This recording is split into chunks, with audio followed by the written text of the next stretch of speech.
Al-Iman TV, sarana penyubur keimanan. Soal yang pertama di sini disebutkan ada seseorang yang tinggal di dalam satu rumah yang mana di dalamnya terdapat 3 kepala keluarga, dan dia minta nasihat untuk istrinya yang mana tidak mau diajak untuk pindah dari rumah tersebut. Maka Syekh Hafizahullah menjawab, kalau memang rumahnya itu rumahnya adalah rumah yang tidak ada batasannya, maka memang jadi masalah ya. Tapi beda kalau rumahnya itu bentuknya seperti apartemen ya, mungkin itu bukan suatu hal yang masalah ya, karena sudah terpisah-pisah. Kemudian lanjut ke permasalahan selanjutnya, yaitu istrinya yang tidak mau mentaati suaminya ini ya. Maka beliau menjawab, kalau memang tetap tinggal di rumah tersebut itu ada bahayanya ya, atau ada madorot yang menimbulkan madorot kalau tetap di situ, maka hendaknya wanita tersebut atau istri tersebut taat kepada suaminya ya, min bab husnil isyrah ya, karena seorang istri harus berakhlak yang baik kepada suaminya, meskipun sebabnya ini adalah perkara duniawi. Tadi beliau contohkan kalau misalnya tetap suaminya dipindahkan dinasnya dari situ, yang mana itu harus pindah rumah ya, ini suatu hal duniawi ya. Meskipun suatu hal duniawi, maka harusnya seorang istri tetap taat kepada suaminya, karena kalau tetap di situ akan menimbulkan madorot ya. Adapun kalau masalahnya bukan permasalahan yang besar sekali atau bisa diterima lah ya, tidak terlalu darurat sekali, maka hendaknya bisa saling memahami ya. Bisa si suami bisa berusaha untuk terus-menerus merayu istrinya ya. Karena kata beliau ya, namanya pindah rumah ya bukan suatu hal yang mudah ya. Maka hendaknya tetap lemah lembut dan jangan sampai hal itu jadi sebab pecahnya rumah tangga. Nah,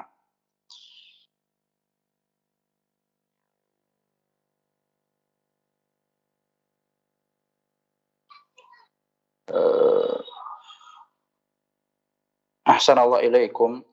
Hadza sa'il yas'al an huwa indahu ismu hadza mislu hadza Zaid bin Harithah kana qabla al-Islam tabani sah na'am, yani huwa yaf'al at-tabanni, fahal yajuzu lahu idza sa'alahu wahid masalan hadza ibnu man fayakdzib hadza ibni, hal yajuzu fi'lu hadza? Jazakallahu khairan.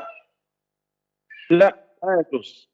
التبني باطل ولا يترتب عليه حكم. الأحكام التي علقها الله عز وجل بالبنوة لا تثبت بما يسمى بالتبني. نعم، باب الإحسان مفتوح، أن تحسن إلى اليتيم ونحوه فتربيه وتعلمه وتؤدبه وتطعمه وتسقيه حتى يستغني بنفسه، هذا من أعظم الأعمال الصالحة، عمل صالح. أما أن ينسب إليك أو أن يطلع على المحارم من زوجة وبعد بلوغه وبنت، فهذا لا يجوز. هو أجنبي عن الزوجة، أجنبي عن البنات والأخوات ونحوها، أخوات الرجل أقصد، الذي يسمى أبا هنا، فلا يترتب حكم على مثل هذا. يعني إن كان يعني يستعمل عبارة لا توهب مثل هذا المعنى، يعني يجد شيء من العبارات التي ليس فيها إثبات البنوة، ليس ابنا له. نعم. ولعله يسأل عن انتساب النسب إلى غير أبيه،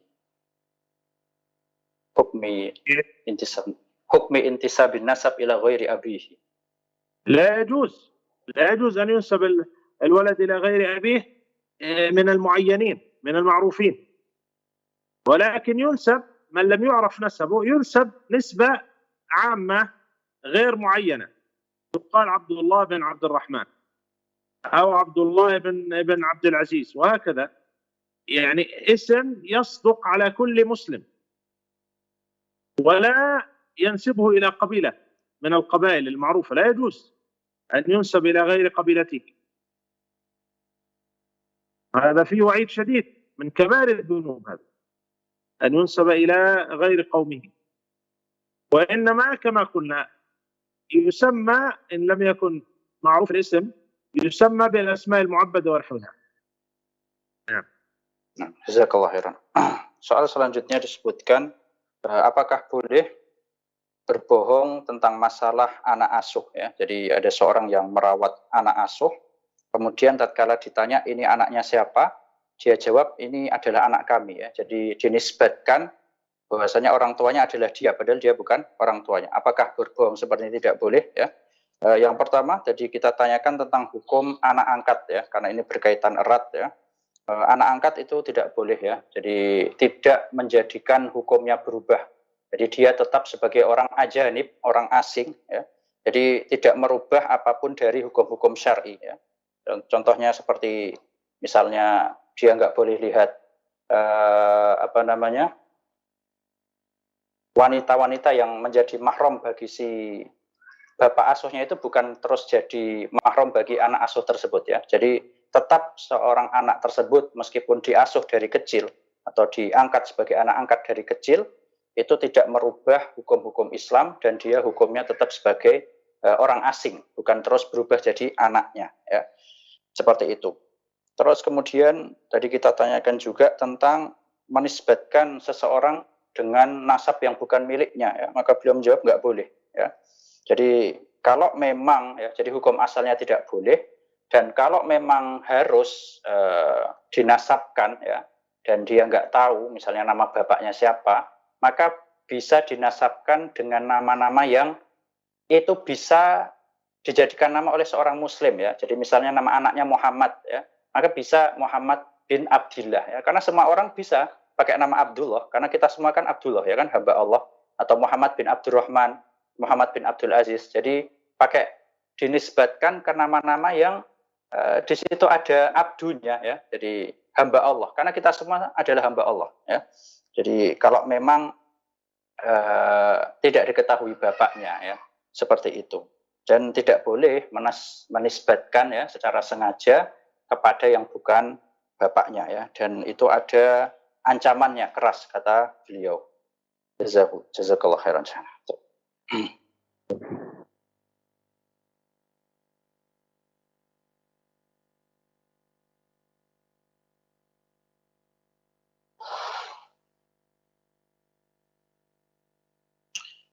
Ahsanallahu ilaikum. Hadha sa'il yas'al an hukmi tanzifil maqabir anil a'syab wa al-ashjar hakadha, yani tanziful maqabir indama zarul qubur yaf'al yunadhiful a'syab wa al-ashjar hawla al-qabr hakadha. Hal yajuzu fi'lu hadha? Jazakallahu khairan. إزالة أسواق وما يؤذي، إزالة ما يؤذي هذا طيب، هذا طيب، لأن المقبرة يدفن فيها وتزار، وهذا فيه إزالة للضرر عن المسلمين وإماطة للأذى عن طريق المسلمين، فهذا عمل صالح إن شاء الله. أما التزيين وضع الورود وزرع الأشجار وهذا ليس من الدين، والميت لا ينتفع بذلك، إنما ينتفع الميت بالدعاء والصدقة عنه. Jazakallah khairan. Soal selanjutnya disebutkan ya, apa hukum membersihkan rumput-rumput yang menutupi makam ketika ziarah kubur.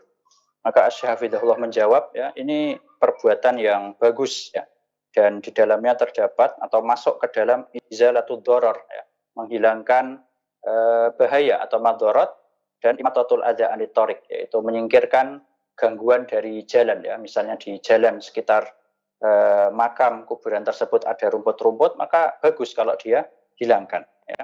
Adapun menghias kubur tersebut ya dengan cara meletakkan bunga atau menanam pohon di atas kuburan tersebut, maka seperti ini tidak boleh dan tidak bisa memberikan manfaat bagi mayit. Nah, jazakallahu khairan.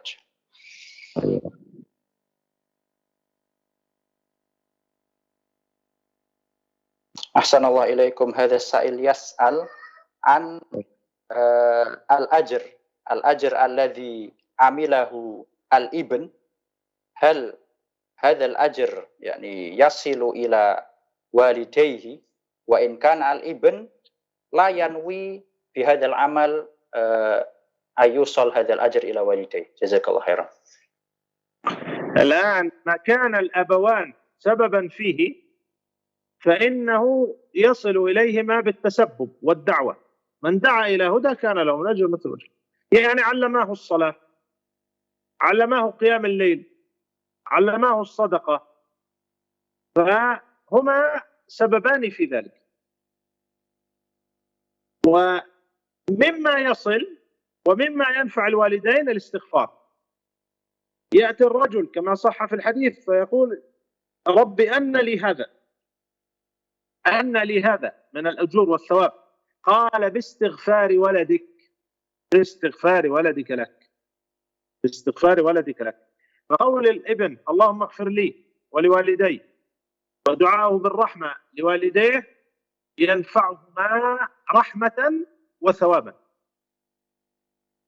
يعني دعاءه بالمغفرة لوالديه يجدانه حسنات في صحيفتهما. واضح إن شاء الله. بارك الله فيك. جزاك الله خيرا. وأما عموم الأعمال فلا يظهر أن كل عمل يعمل الابن يصل للأب، لا يظهر، لأن الابن وابن الابن وابن الابن الابن الابن، إذن كل أعمال الأحفاد والذرية ستصل للجد، وهذا خلاف ظاهر القرآن، وأن ليس للإنسان إلا ما سعى. نعم. Nah, jazakallah khair. Soal selanjutnya disebutkan, apakah kedua orang tua senantiasa mendapatkan pahala dari setiap amal soleh yang dikerjakan oleh anaknya, meskipun si anak tersebut tidak meniatkan amalan tersebut untuk kedua orang tuanya? Maka Syekh Hafizahullah menjawab, setiap amalan yang mana kedua orang tua itu adalah sebab seorang anak melakukannya. Misalnya ketika kecil diajarin sholat, ketika dahulu masih hidup diajarin sedekah, kemudian di kemudian hari si anak melakukan sholat dan melakukan sedekah, maka hal ini bisa sampai pahalanya karena masuk ke bab sebab, si orang tua menyebabkan si anak melakukan ini sehingga dia pun mendapatkan pahalanya. Rasulullah SAW bersabda, man da'a ilal huda kana lahu mislu ajri man amilahu, barang siapa yang mengajak kepada kebaikan, maka dia akan mendapatkan pahala seperti orang yang melakukannya. Jadi karena si orang tua menyebabkan anaknya melakukan ini, sehingga dia pun bisa mendapatkan pahalanya. Dan beliau memberikan contoh di antara hal yang pahalanya bisa sampai kepada orang tua adalah al-istighfar, yaitu minta ampun. Dalam sebuah hadis disebutkan, ada orang tua yang heran mendapatkan sebuah karunia dari Allah setelah wafat. Dia bertanya, Rabbi anna li hadza, ya Allah, ini apa? Ini karena sebab apa kok tiba-tiba aku mendapatkan karunia ini? Maka kata Allah SWT, bistighfari waladika laka. Ini adalah karena sebab istighfar, minta ampunnya anakmu untukmu, seperti itu. Dan adapun amalan secara umum, kalau apakah amalan secara umum, seluruh amalan itu pasti akan sampai kepada orang tua pahalanya, maka yang zahir, yang tampak, menurut beliau tidak, karena hal ini menyelisihi ayat dalam Al-Quran yang berbunyi wa allaisa lil insani illa ma sa'a, dan sesungguhnya tidaklah bagi manusia itu mendapatkan kecuali yang dia perbuat. Jadi kalau amalan secara umum, seluruh amalan, maka kayaknya tidak mungkin, karena ayatnya tadi seperti itu. Bagi manusia pahala yang dia dapatkan sesuai yang dia lakukan, seperti itu. Nah, wallahu a'lam. Ahsanallahu ilaikum syekhna. Hadza sa'il yas'al an tajsis al-qabr, jadi makhafata ayanzil at-turab, yani fi ba'dil amakin qad yanzil at-turab ila tahat hakadha fa yattarra ila tajsis جانب المقابر يعني ليس فوقه بس يعني جانبه. فما حكم هذا التجسيس؟ جزاك الله خير.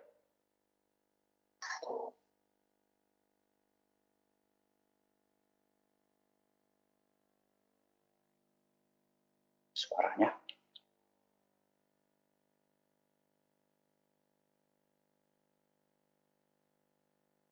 لحظة ما في صوت.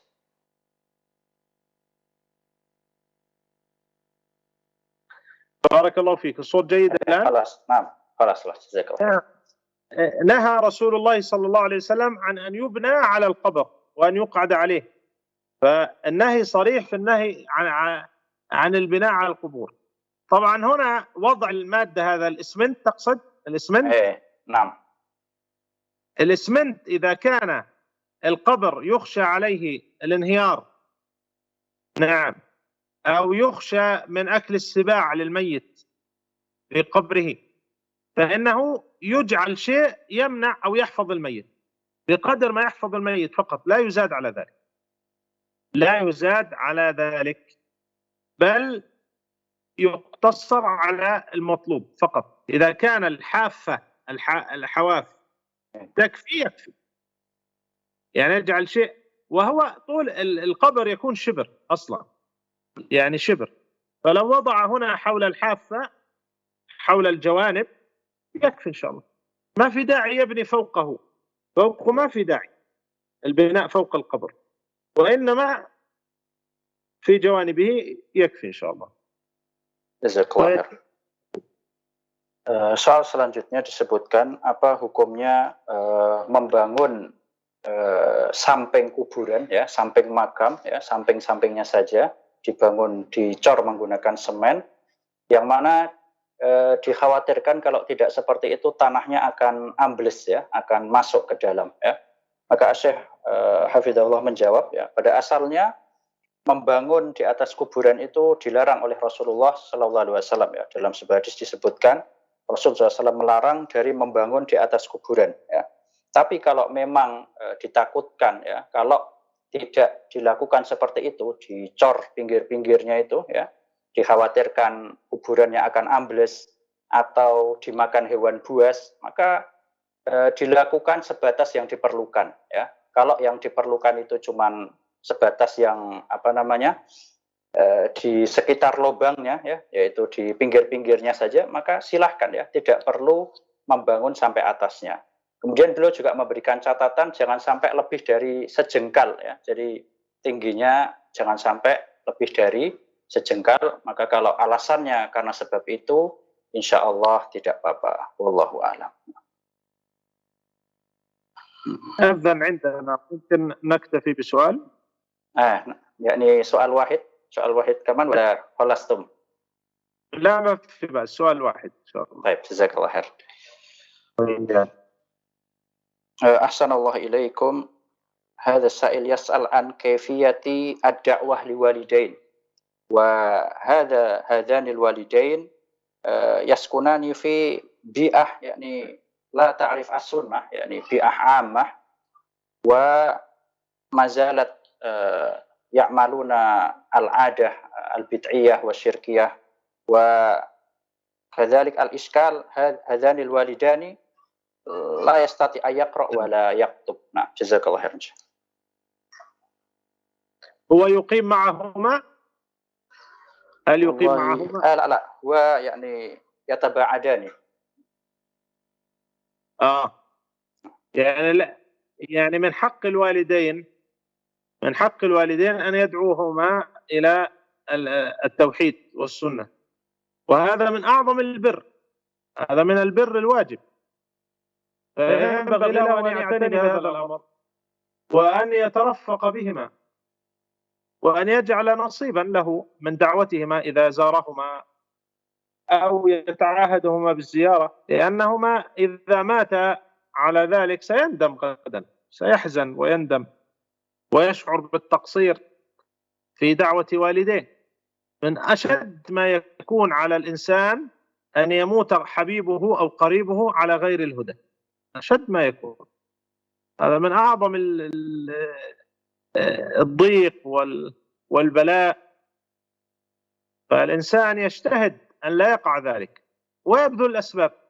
إذا كتب الله الهداية فهذا فضل من الله، لكن الشأن أن يكون قد بذل ما عليه من أسباب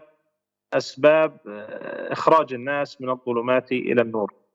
لعلنا نكتفي بهذا القدر، وصلى الله وسلم على نبي محمد. جزاكم الله خيرا، وثبتنا الله وإياكم وعنا وإياكم على مراضيه. سبحانك اللهم وبحمدك، أشهد أن لا إله إلا أنت أستغفرك وأتوب إليك. واضح الجواب؟ واضح إن شيء شاء ولا؟ الله. لا واضح إن شاء الله. نعم. Jazakallah khair. جزاك. Soal yang terakhir disebutkan bagaimana cara kita berdakwah kepada orang tua sedangkan kita berjauhan dengan orang tua tersebut, yang mana orang tua tersebut masih tinggal di lingkungan yang belum mengenal sunnah, ya, dan orang tua tersebut tidak bisa membaca dan tidak bisa menulis. Nah, beliau Asy-Syaikh Hafizahullah menjawab, ya, termasuk haknya orang tua, ya, jadi wajib bagi si anak, ya, kewajiban bagi seorang anak untuk mendakwahkan orang tuanya kepada tauhid dan sunnah, ya. Dan hendaknya dia berlemah lembut dengan orang tua tersebut, ya. Dan dia bisa menggunakan kesempatannya tatkala menziarahinya, ya. Jadi sambil berziarah, sambil mengunjungi orang tuanya, disempatkan, ya, untuk dakwah, ya, dengan lemah lembut, dengan bijaksana dan lain sebagainya. Dan dia harus tanamkan dalam hatinya, ya. Jadi supaya semangat berdakwah, dia harus tanamkan kalau orang tuanya ini wafat dan belum mengenal tauhid atau belum mengenal sunnah, dia akan sangat menyesal, ya.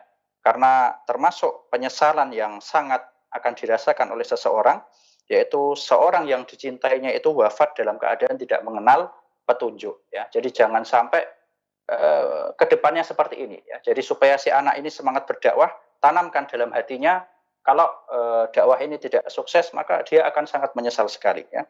Dan lakukanlah berbagai sebab yang memungkinkan, ya. Kalau ternyata diterima, alhamdulillah, dan itu merupakan fadlun minallah, ya, merupakan karunia dari Allah, dan terus berusaha semoga dia dimudahkan dalam mendakwahi orang tuanya. Nah, jazakumullah khairan syekhana ala hadhil fursah at-tayyibah al-mubarakah. Narakum ala khair biidznillah. Ya Allah, hafizakumullah. Jazakumullah khairan. Jazakum khair. Amin. Demikianlah para pendengar dan pemirsa yang dirahmati Allah Subhanahu wa taala, kajian tanya jawab pada sore hari ini bersama Fadilatul Syekh Dr. Abdurrahman Ibn Muhammad Musa Al-Nasr hafizahullah taala. Saksikan terus kajian tanya jawab setiap hari Sabtu pukul 15.30 di radio Suara Al-Iman dan Al-Iman TV. Barakallahu fikum jami'an, jazakumullah khairan, syukran. Assalamualaikum warahmatullahi wabarakatuh. Assalamualaikum warahmatullahi wabarakatuh. Al-Iman TV, sarana penyubur keimanan.